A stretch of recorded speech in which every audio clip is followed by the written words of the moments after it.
Hello, I'm Dr. Alexander Lowie, the host of Dearest Suzie. Thank you for tuning in for today's special episode of the podcast. I didn't think I'd want to introduce things, but after editing, I'd like to take the time to talk to you a bit. In this episode, I will be sharing an interview I conducted with Suzie, my grandmother, whom we all refer to as Mema. We had this conversation in early February and over Zoom, which can explain the sound quality. Not that I will give much information, but we did it so long ago because we knew she'd be dealing with some matters for her health this spring. Also, if you've been keeping up with things, you know that I've been pretty busy. I'm thankful we were able to get the opportunity to record this discussion. If you've never met her, I hope that you can feel her warmth and kindness through the recording. She's always been a bit of a North Star for everyone in the family. She has always made it her priority to make family and friends comfortable, and she is certainly someone who everyone turns to when they need help or just need someone to listen. For years now, I have said that I wish everyone in the world was lucky enough to have their own Mema. The past few months, but really for her whole life, she's been a bastion of strength, resilience, positivity, and love. I'm really proud of her. I hope I can be as strong as she is when I'm 84. Every day that she's in your life is a blessing, and I've had a blessed 28 years. If you enjoy this podcast or this project, please consider subscribing to the show on YouTube, Spotify, Apple Podcasts, or wherever you are listening. Subscribing is free and just helps put the show in front of you as well as other people. Also, please consider sharing Dearest Suzie with anyone you may know who would be interested. I have put a lot of time into inheriting the story, and I would like to inspire others to do so as well. If you'd ever like to chat, please feel free to email me. I hope you enjoy. Thank you, sincerely, for being here. I guess to start, I do have one question from my parents. They were very interested. Maybe this would be a good place to start the conversation. When you tell your stories about you being young and you're still young, about you being younger and you getting married to Popi, you explain that you have this big moment with your dad where you go into the bar that he's drinking at and you ask him to sign the papers, and then you guys kind of go off to South Carolina, right? Right. And this is a good question. To connect the dots here, what happened in between South Carolina and all of that and Vietnam that would cause your mom to write letters to Popi? Like, when did you guys go back up to New Jersey and talk to your family, hang out with your family, re-meet your family? I'm still in shock. We used to go back, Pop and I, and visit Jersey quite often. Mm-hmm. But I didn't realize my mother was that fond of him. So she's more fond of him than me. So when you guys would go back, where was she living? Did she live with your sister or your grandma? She lived with my sister, and then later on she had her own place, a senior living place. Oh, okay.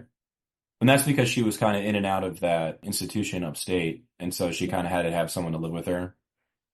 Well, yeah. Back then, you didn't get the help with people who had illnesses as you do now. It wasn't available. Mm-hmm. So it was up to the family to take care of people in need. Did you ever figure out if they had like a specific diagnosis for her? They did, but the way they treated it back then, and it's not very good, it was with shock treatment. Really? Yeah. So wow. When she came out of the hospital, it took her time to remember who I was and, different things. That's what they did with shock treatment when they put you in the hospital. What was her mental illness? Do you remember? She just was mentally ill. Okay. I don't know.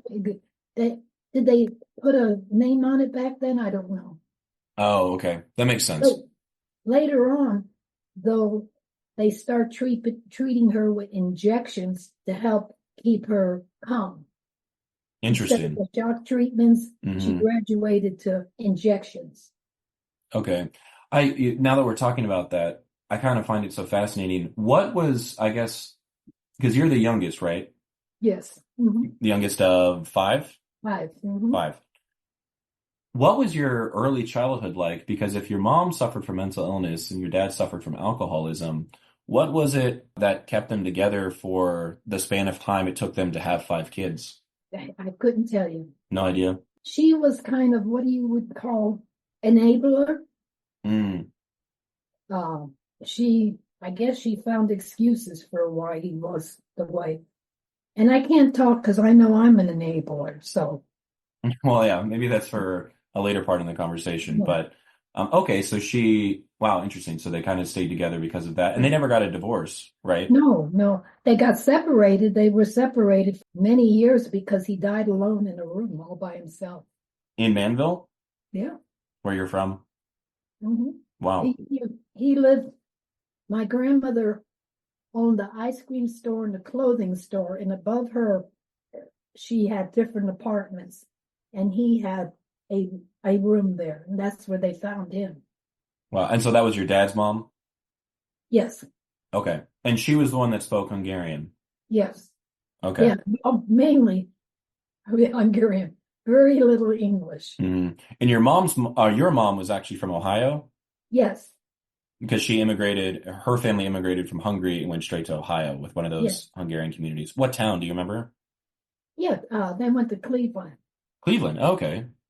I shouldn't say they lived in Lorain, Ohio. I remember going one time to visit. You were grandparents? Yeah. And they were not born in the United States. They were from Hungary. No, they were from Hungary too. Okay. I Wow. believe they were from Budapest, just like the other grandparents. Budapest, yeah. At least that's probably the port, quote unquote, that they left out of Yeah. to get to the United States. What was your mom's maiden name?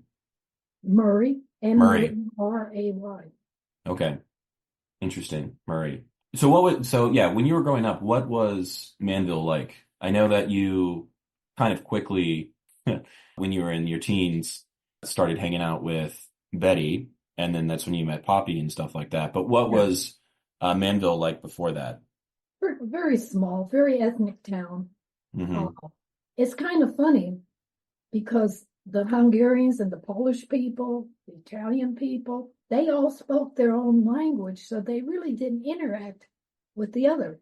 It was, I think, their children is what started the interacting. Mm-hmm. So what was your highest level of schooling? When did you stop going to school? When I was a sophomore. Sophomore. And what was your favorite subject in school? Math. Math? And I liked history too. Yeah. What made you stop going? Well, I thought I was getting away from a bad situation, which at 16, you think you know everything, and you don't know everything until you enter into these paths that didn't really. I got educated on the way. Yeah. Poppy helped.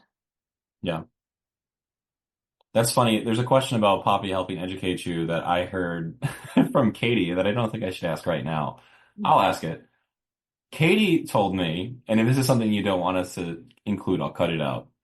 Katie told me that when you first started, when you had your first kid, you didn't know where kids came from. And Poppy, what?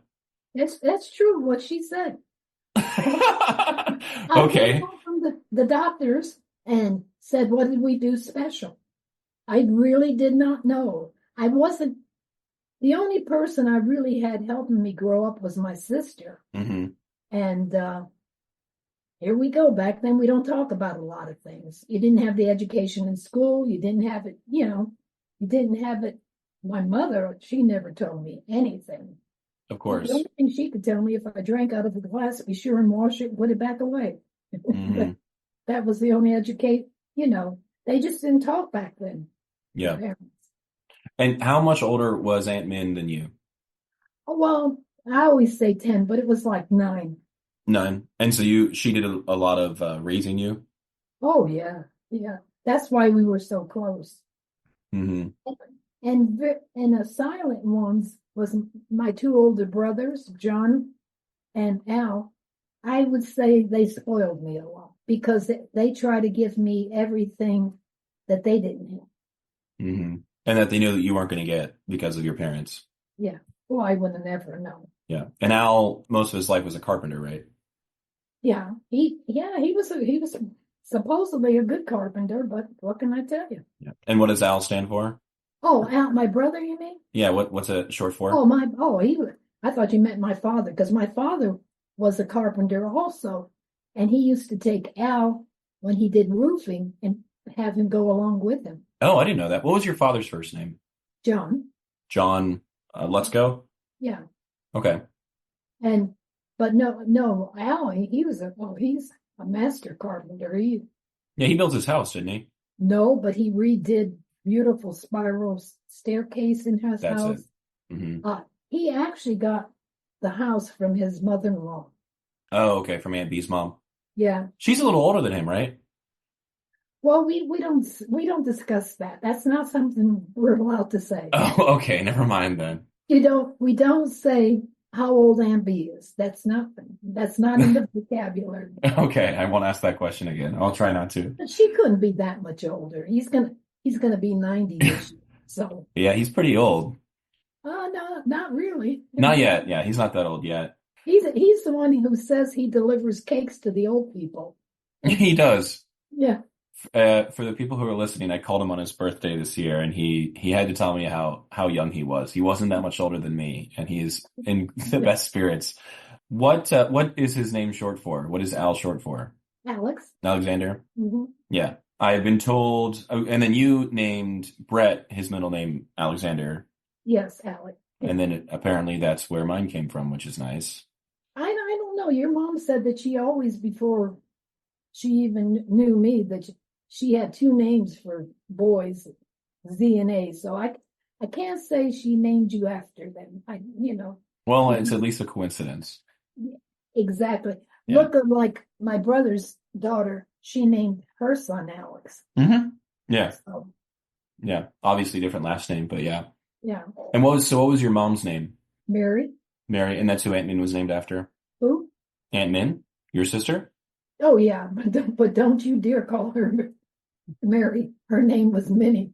I've never called her Mary. I've always called her Minnie. No, I never called her Mary either. Mm-hmm. Minnie. Yeah. Well, I didn't want to sit there for 5 minutes and have her roast me about my appearance and the way I talk and the way I dress, so I figured I'd just do whatever to make her happy. She was very good at that. Okay, so you grew up in Manville. You left town early with Popi. We've talked about how you guys met. Yeah. And then you got married in South Carolina. And then you went to Fort Benning? Yeah, we've been in Fort Benning, yes. Mm-hmm. What all forts can you remember living at? Excuse me, let me back up. Mm-hmm. We were first in Fort Bragg. Fort Bragg, okay. Yes. And then they transferred him. As he went up in ranks, he got different transfers. Okay, that makes sense. And so what all forts do you remember living at? That's a good question. What all places? Yeah, what all places for the military? Oh my goodness. Fort Rucker, Fort Benning, Fort Ord, California. We were 3 years in Munich, Germany. Mm-hmm. That's right. That was one of my favorite places. Yeah. So you guys moved around. And when you were in Munich, that's actually when you gave birth to Bill, the first son. No. Everybody was born in the United States. Okay. But Bill was raised in Munich for the first 3 years of his life. In fact, on my passport, he sat on my lap because he was too young to have a passport. Oh, that's funny. Yeah. I didn't realize they did that. Maybe now they do it, but Mm-hmm. I wouldn't say, he wasn't even a year old when we gyroed over. And so when you met Popi, you were 15, 16? 16. And how old was he? 3 years older. So he was about 19. And as the story goes that I've been told, you guys met at that train station in New Brunswick. I think I just talked about that on the show. And he didn't like you because you were Hungarian, which is a good reason to not like somebody, I've been told. Well, let me back up. The only reason he was sent to Camp Kilmer, that's what it was, mm-hmm. in New Jersey. And that's when they brought a bunch of Hungarian refugees over. And he was sent there, and so was Buster. He had KP duty. He had to peel potatoes for these people. He helped, the cook get ready to feed all these Yep. refugees. Yep. That's the 1955 Hungarian Revolution. And those were refugees of people who were part of And said revolution. he thought back then that they were lazy, because he was peeling the potatoes. He's a Southern boy, Yeah. But Doing that sort of work for somebody else probably really annoyed him.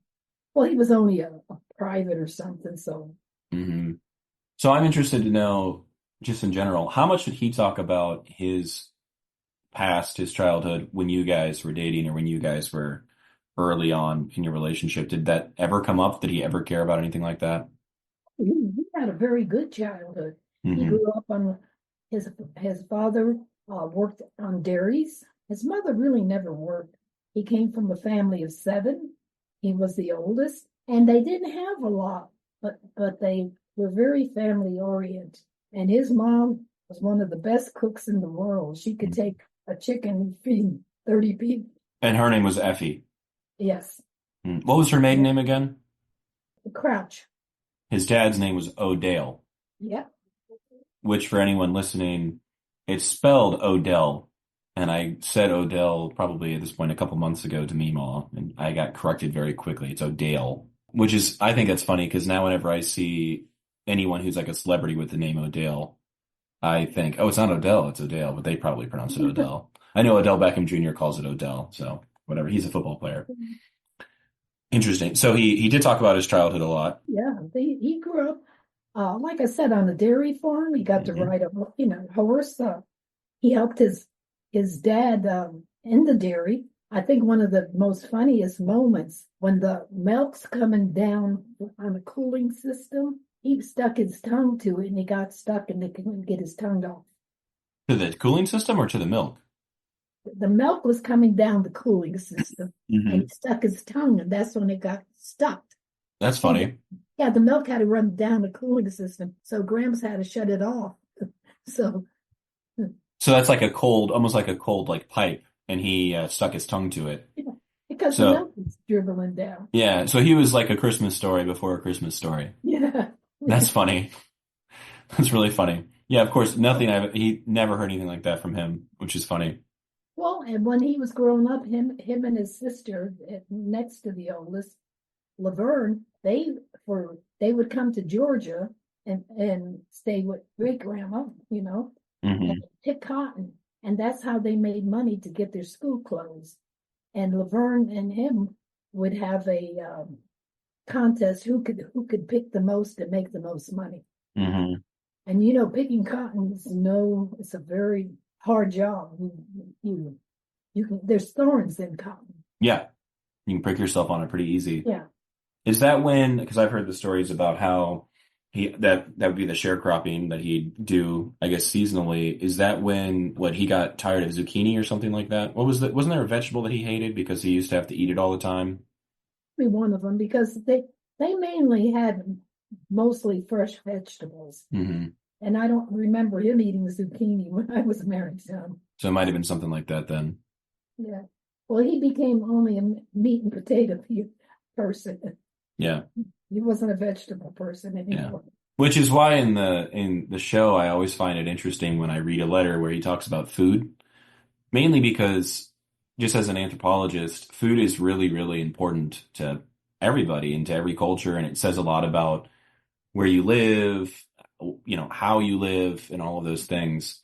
And so my ears always I've been trained for my ears to, pick up when I hear food.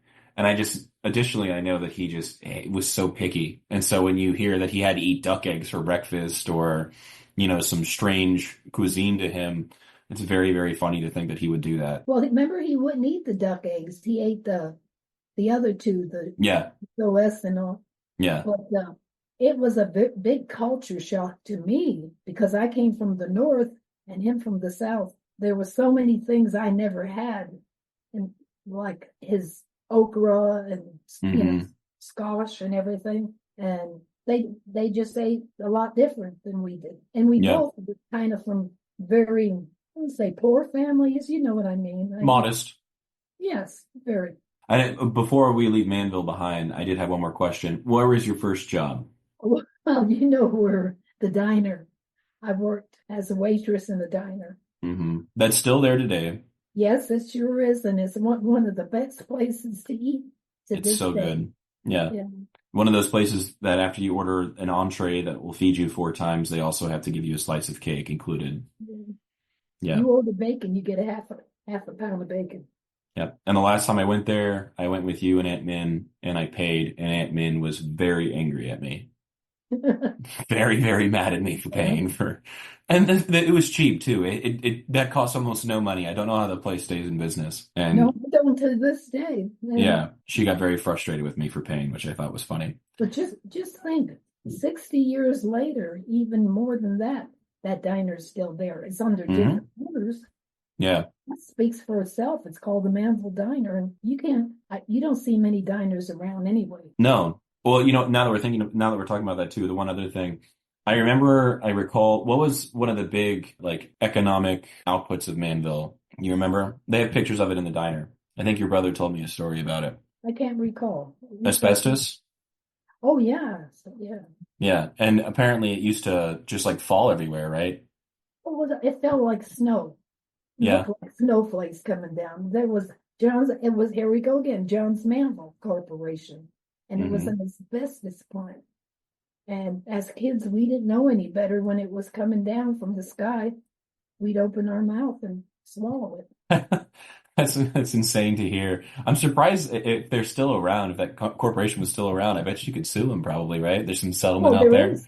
No, they're not. There's a big lawsuit that's under Jones Manville forever. Really?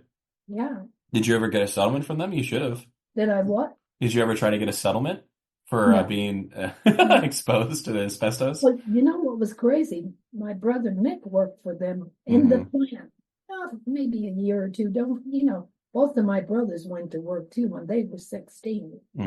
They quit to help. And my brother Mick worked in the plant, but he had no side effects. People who lived in Manville had more side effects. Probably in the plant you were more protective. I don't know. Yeah, they were at least wearing face covering or something, I'm sure. Hopefully they were that smart. I don't know. I don't know anything about that. So that's interesting. A long time ago. It's more than 60. Okay, so now I'm going to ask some questions. I'd say maybe more about while Popi was deployed, maybe what you did, because obviously we're hearing a lot about Popi in Vietnam. But for example, when he was deployed and you were raising the 3 kids, you lived in Central Florida? Yes, it depended where we were stationed. We lived in Fort Riley, Kansas. 1, 2. Brian was born after we come back from Germany. I'm trying to remember where we lived. That's before he became an officer. Now, Fort Riley was when we gyroed over to Germany. I guess we were in California because he wasn't a warrant officer then, because I worked in the officers club. What would you do in the officers club? Yeah, I was a waitress. Waitress? That's funny. Yeah. So, but while he was in Vietnam, you guys lived in, it wasn't Groveland, was it? It was in Conway, I think. Conway, Florida. Yeah. Okay. Yeah. What were things that helped you get through his deployment? He talks about little things like pinochle that helped get him through it. Was there anything that you can think back to and be like, oh, that really helped me get through that time? That was a hard time in my life. I'm raising 3 kids. The 2 very, very, very, the 2, not Billy, but the other 2, Brian and Brett, very active, very close in age. What one wasn't doing, the other one was thinking about. Couldn't leave them at the daycare because they would scream and cry, "Don't leave me like my daddy did." Don't leave me. So they were a handful. And in fact, I'd have to wait for Billy to come home from school so I could go shopping in the commissary so he could push one in one car and me in the other. I would say that kept me was the 3 boys. Yeah, your small comforts were children that were terrors, menaces. Okay, their photographs were up everywhere, wherever, just to say, don't do that. Don't let these people in. Okay, while he was deployed again, did you have like a support network of maybe other spouses or families that you know? Okay, why was that? I don't know. We didn't have it back then. Were there any, so if you didn't have anyone who was in the military, was there anyone in your family or his family that you kind of maybe leaned on or got closer to because of it? No, I don't think so. I went, to my sister's, when I could for several months at a time. I leaned on his mom and dad, Because they weren't still in Sanford then, were they? Or did they live in Sanford at that point? No, they were in Orlando. Okay. I believe they were in the Conway area too. Yeah, because I think you told me that's why you moved there, right? Yeah. Of Poppy's siblings, they were all still living at home, right? Or, no, I guess at that point it had been 10 years since he left, so they all should have been out of the house. Laverne, his the oldest sister, was married. Mm-hmm. Jim, I don't remember when because then he would be next in line. But he was in the Marines. Yeah, at the same time, Poppy was in Vietnam. But they didn't send him to Vietnam. They didn't send who? Jim. Oh, yeah. No, but not at the same time as Poppy. No, as Poppy was coming home, he was going there. Yeah. They had a policy where they didn't want to send multiple children from the same family at the same time. Yeah. And so then the rest of the kids, I would say, was at home. I'd say that's what, John, Pat, Brenda, Pauline. She's the youngest. Youngest, okay. And so by the time, so they were all sort of at home still. Interesting. So you didn't really, I don't want to say lean on anybody, but you didn't really see yourself kind of interacting with people very often. If you could give your younger self advice about the time that Poppy was deployed, what would you say? What would I say about myself? Yeah, if you could go back to yourself while Poppy was deployed and talk to her. Immature, not very, had a lot of growing up to do. I kind of grew up with the boys. Yeah. Probably learned a lot of things, through that episode. It was very difficult trying to raise children back then by yourself. And believe it or not, you didn't get a lot of money being in the military. And you only got paid once a month, which I found very difficult. Yeah. And I also really, I'm not really someone who's interested in finances or money, which is probably to my detriment. But I always find it interesting when I read Poppy's letters about trying to figure out where all the money's going to go. Because that just feels so unnecessary to me that he's over there, he's getting shot at, he's doing all these things, and then he has to write a letter to you like, hey, save this $100, we're going to need it or something like that. It just makes no sense to me. Well, we had a car payment, we had to pay rent, like I said, and I can say I wasn't very, I thought in my brain I was very mature, but I wasn't, I think everyone who's in their early 20s feels that way. Yes. I don't think you're alone in feeling that way.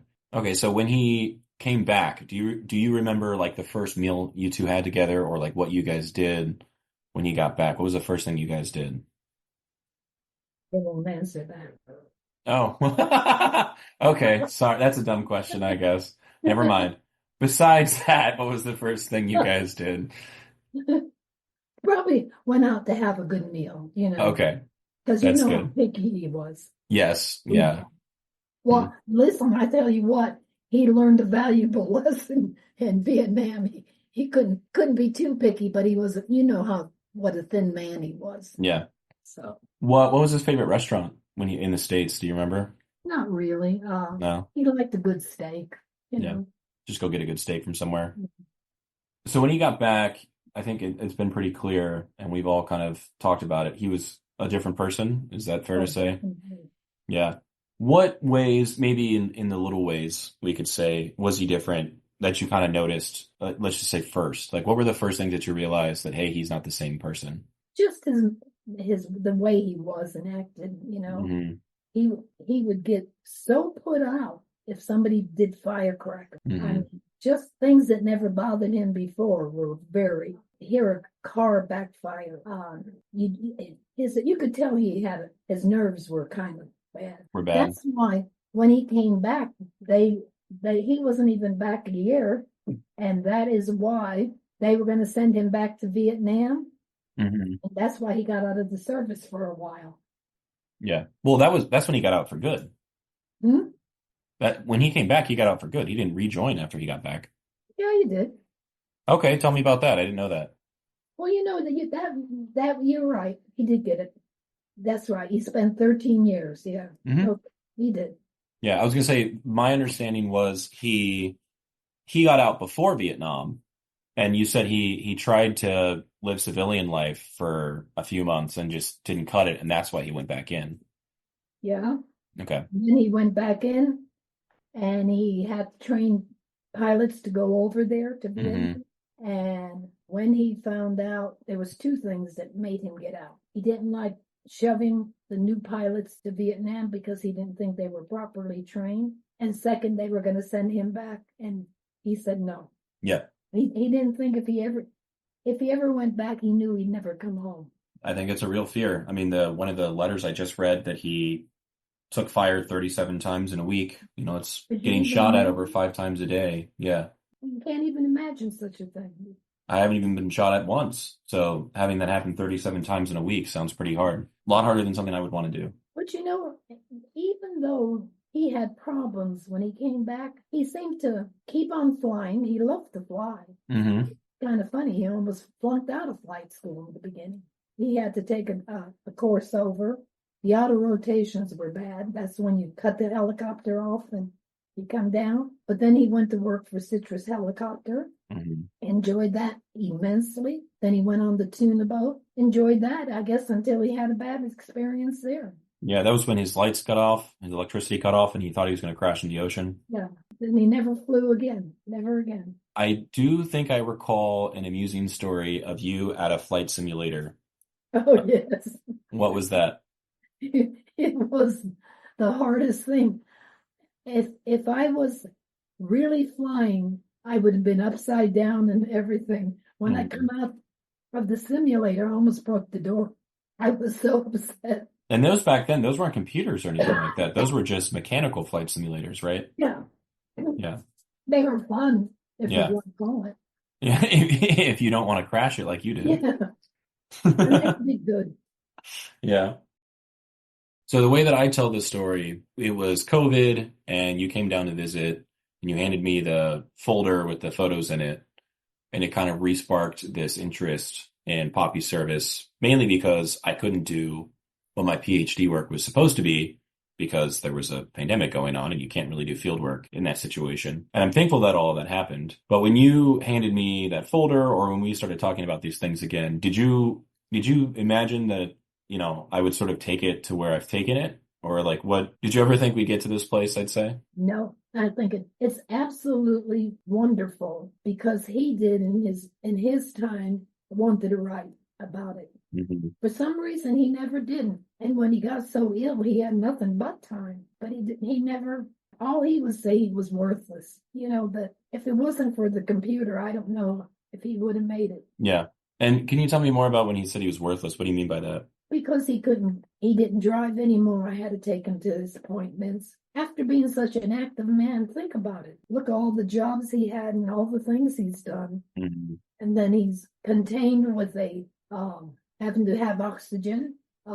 Panic when a storm would come and if the lights would go out. I guess you have to experience such a thing, but I've always heard it's like you're drowning when you can't breathe and everything. Yeah. So he lost some independence because of his health, and then that really affected him. Let's just say definitely. like his spirits at the very minimum, it affected those. Yeah. Okay. So with the project, the Dearest Suzie, it's kind of taken on a couple different incarnations. The first one was for me, it was sort of like a PowerPoint for an end of a class semester thing for photo ethnography as an anthropologist.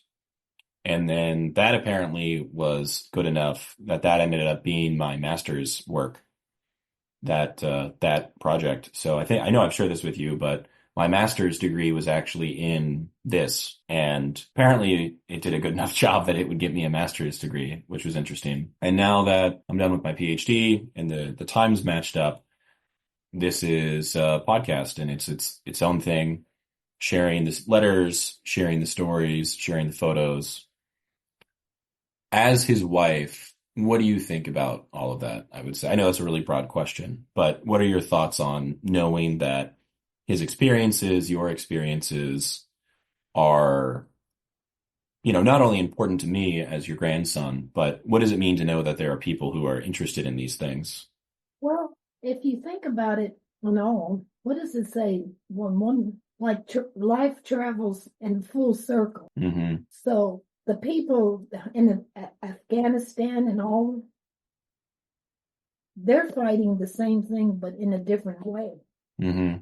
Their loved ones have communication that we didn't have, but they're still having the same experience, the same feelings. I thought when you put in the podcast what Johnson said to them while they were in Vietnam was very heartwarming to me. And people now in the war can use they need the same input from higher up that they are well worth, you know.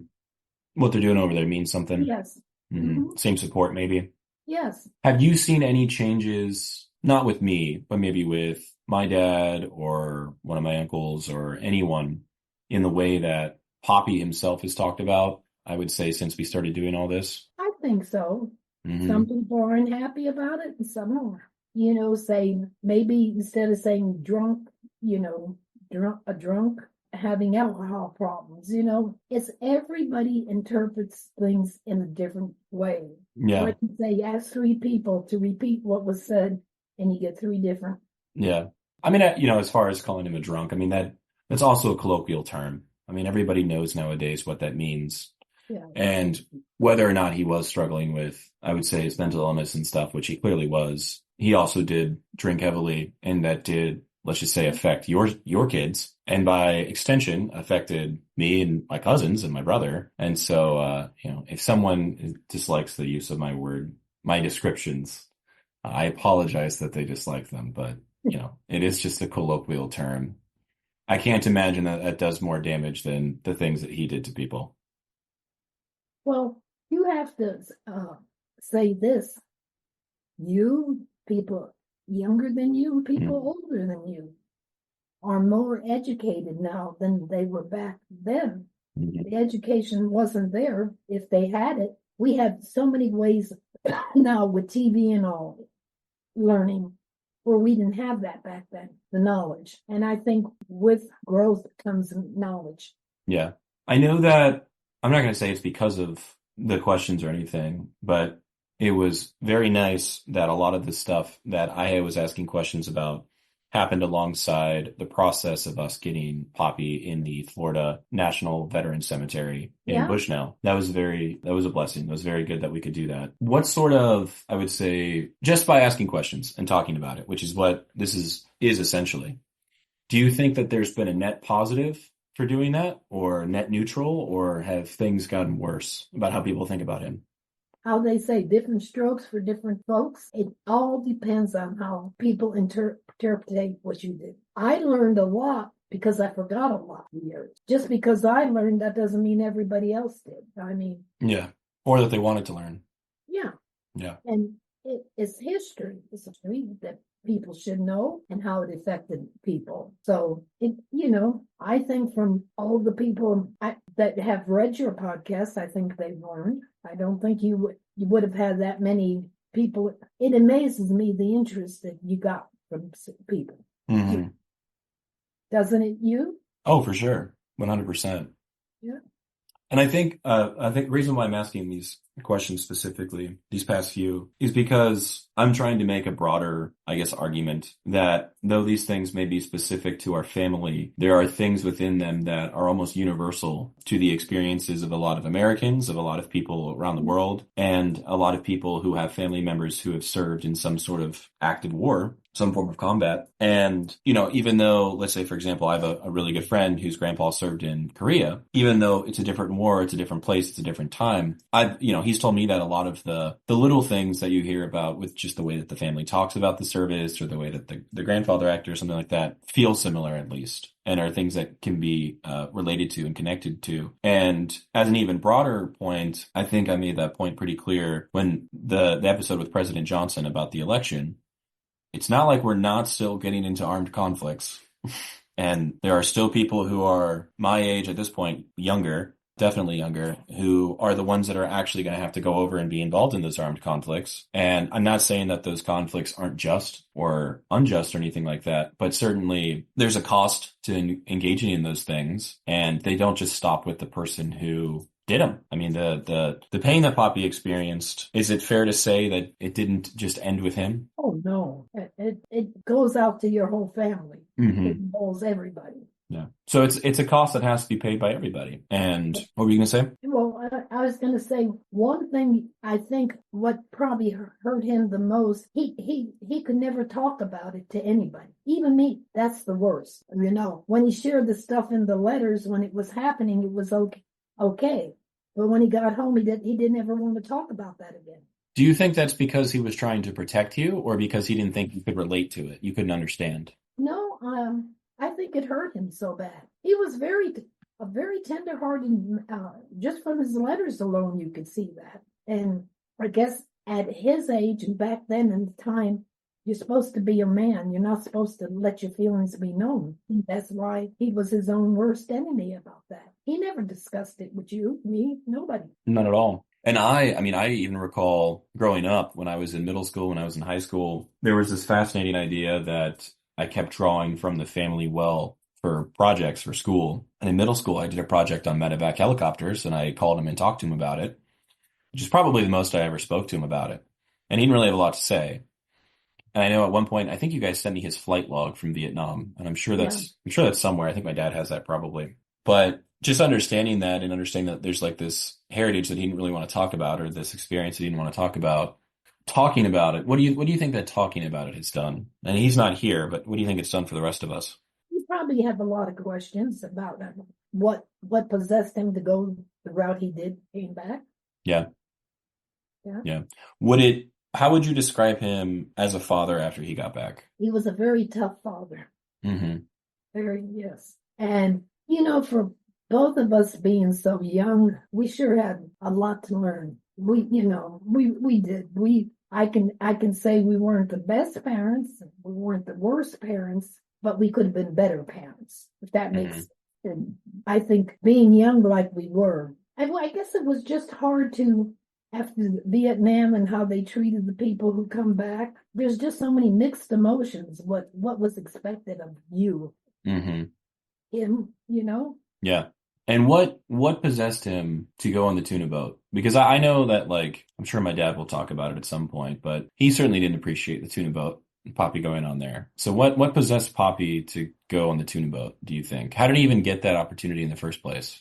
Because the mechanic who worked for Citrus Helicopter, he went on first, Jim, and then he talked Popi into it. But he went there for financial reasons, to make, trying to raise 4 boys wasn't very, it was very expensive. I'm sure. And what do you call Popi, an introvert or whatever? He went on the tuna boat, nobody spoke English. And he liked it that way. He read a lot, and it didn't bother him. Didn't bother him that he was an introvert and he couldn't talk to anybody. No, it really didn't. I'm just projecting. I'm just analyzing, and I don't know if any of this is true for him. But that almost feels counterintuitive to me, because if you have all of these problems, if you have all of these things that you struggle with, and you struggle with your mental health, and there are things that you can't talk to people about, why on earth would you go and basically put yourself in a prison where you can't talk to anybody about anything and only live inside your mind for years? That just feels counterproductive. Yeah. And you know what the pity was? He was a very intelligent man. Yeah. Very intelligent. So I don't know. Mm-hmm. There are definitely times that you'll share that one of us is acting like him. And I hope You have a lot of traits of his. I was going to say, I hope I get all the intelligent traits and none of the curmudgeon traits. And I don't know if you remember, Pop was a walking dictionary. You could call him, he could tell you anything. Dictionary and an encyclopedia? Or yes. Just a dictionary? Okay. No, encyclopedia too. You know that. Yeah. Well, the good thing is, coming from someone who's also been referred to that way, you don't actually have to know what you're talking about. You just have to sound really confident when you say it. No, you could you're lucky you have a brain to retain it all. But as long as you sound confident, people will believe you. I don't know about that. Oh, for sure. Absolutely. You never have to find the smartest person in the room. Just find the most confident and they'll get something done for you. They'll look up to you. Hey, yeah, absolutely. That's the same with politics. It's never the smartest person. It's the most confident. Well, we learned way back, way, way, way, way back. You never discuss politics with anybody, especially your in-laws. Yeah. No, I'm serious. Nowadays, everyone puts it on Facebook. So yeah, that's true. I think it's pretty safe to say that there are people in our family who may also struggle with addiction issues or mental health problems. Yeah. Is that a fair thing to say? No, it was a really fair. Okay. I was going to say if someone heard that and was upset about that, then you can call me and we can talk about it. I think that's a fair thing to say. Not only fair, honest. Honest. I think that's, I can tell you that I have at least tried to be honest about everything that we've talked about and portrayed as honestly as I can. And it doesn't mean that it's always fun or nice. It doesn't mean that when I'm trying to read one of Poppy's letters, I don't sit there and, have to take a couple takes just because I'm trying not to cry. Because some of those things are really hard to think about. Honestly, it's not hard to read them, but when you put yourself in his shoes, and for me, I think, hey, I'm the same age that he was. Can I stand what he's going through in this? Not at all. To understand that, I think it makes it pretty difficult. So try to be honest. That's the one thing that I can say I've accomplished to the best of my ability is honesty. With that being said, we know that your oldest son struggled from mental health problems and from struggled with addiction. And it might be fair to say that some of his kids also did. So some of your grandkids, and then maybe some of their kids. You are a great grandmother after all. And you're a great grandmother, but you are a great grandmother after all. What is it? I mean, when you hear about these things that are happening with those children, which I haven't really talked about much on the show, but when you hear about those things, and before we ever started talking about it, did you ever have like a conscious thought or connection between Poppy and his struggles and what's going on with them, or has it always just sort of felt like it's something separate? I think it was something separate because the struggle that Billy had and his kids it's sad. It's really sad how, you take different sons and different grandchildren, and their lives are so different. But I think too, it depended on who your parents were and your upbringing to bring you to where you're at. It's sad for me to see my grandchildren and great-grandchildren where they're at now. It's a sad world. Yeah. No. But here we go. Who are they? At least, I'd say this, at least now society tries to look out for kids that don't have the proper upbringing they need. They're trying. I know they say there's so many foster kids out there that, it's very difficult to help them all. It is. I think, unfortunately, I think you and I and my parents and other members of our family have learned that lesson the hard way, the very, very hard way. Is that a safe thing to say? And in a way you think, how unfair. Look at this set of grandchildren, how they turned out. And then look at these. You know what I mean? Yeah. They didn't ask for that to happen. No, certainly not. They're a victim, to me, they're a victim of, circumstances. Certainly. Okay, we're gonna do like a final, almost like lightning round of questions. But before we do that, is there anything that you want to say about Poppy or the show or anything like that? Anything? But I'll say I'm very proud. I think Poppy's looking down from heaven. I think he said, "Good job, Al." No, thank you. And anybody who doesn't see it in a positive way, then they really need to do a little soul searching. That's all I'm saying. I don't think you did this I think you did it you're an old soul. You did it out of love. Yeah, I don't know why else you would do something like this. It's not like it's taking up a lot of time. Yeah. And if I'm doing it because I don't like you've done a lot of research. Yeah. If you want to do something like this out of spite, it's a lot of time to put into spite, or I don't even know what the emotion would be. Whatever the emotion is, it's a lot of time to put into that emotion for no reason. I think you got to know your grandfather more than you ever thought you would. I can certainly say that. Yeah. You would never known him.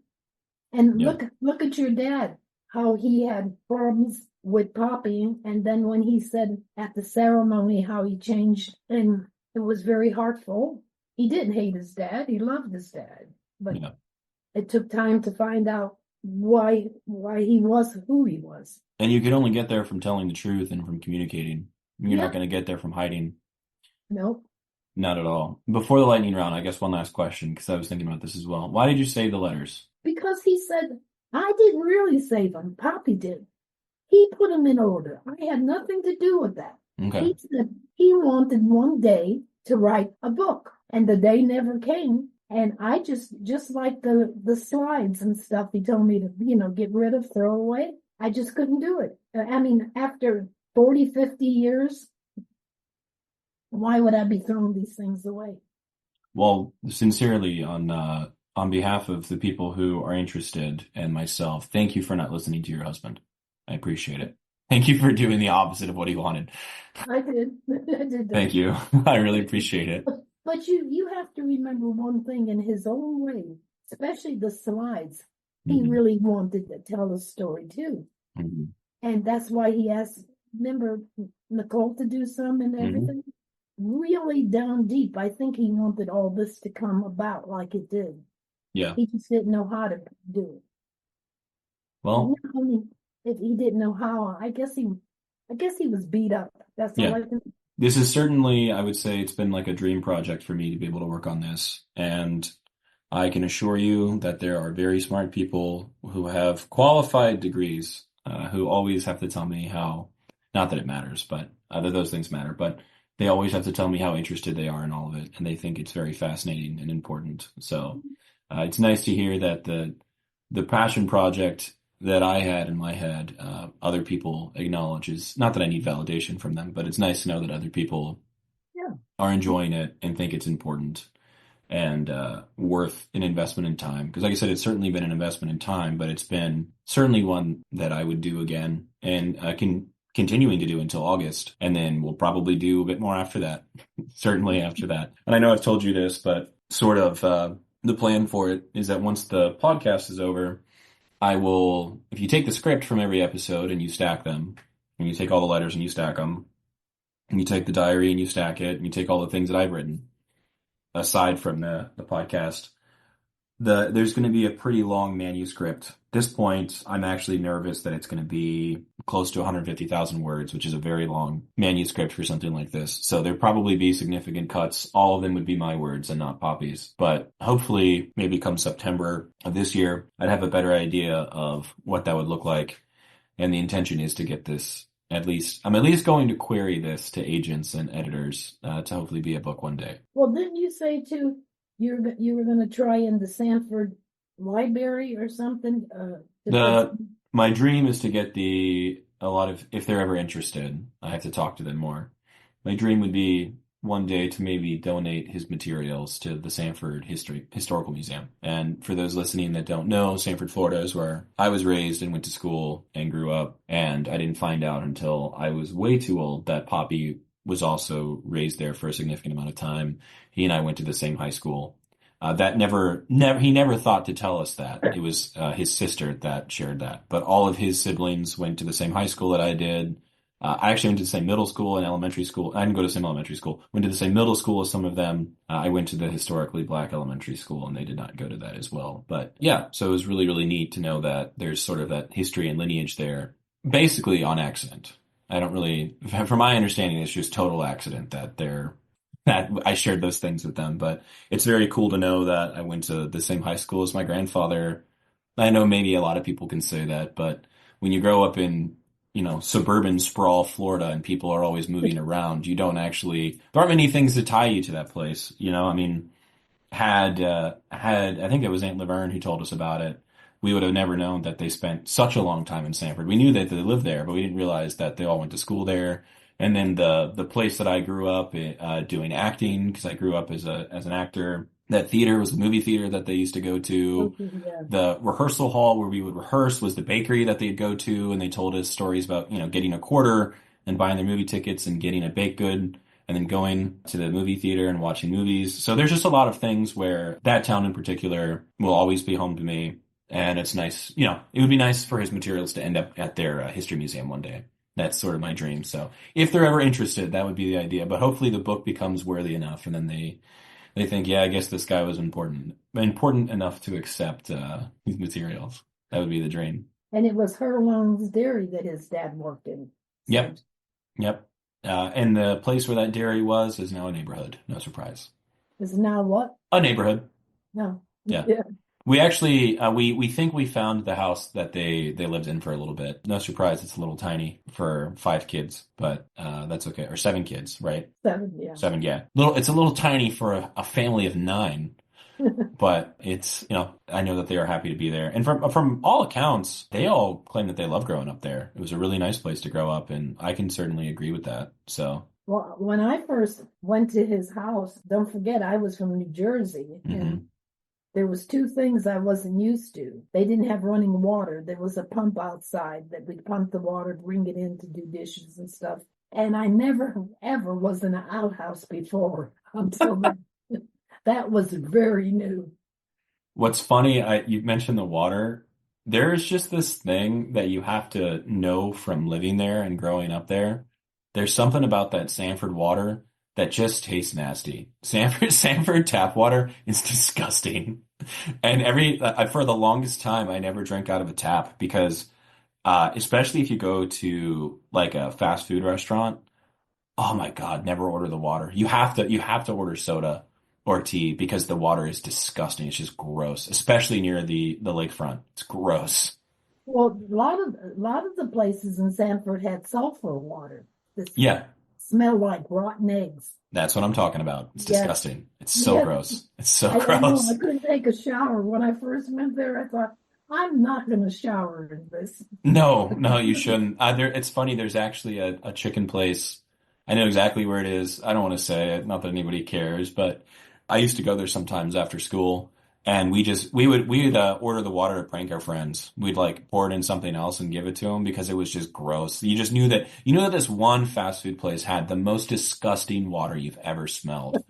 And you just wouldn't drink it. So all that being said about how great the city was, drink the drink the bottled water, don't drink the tap.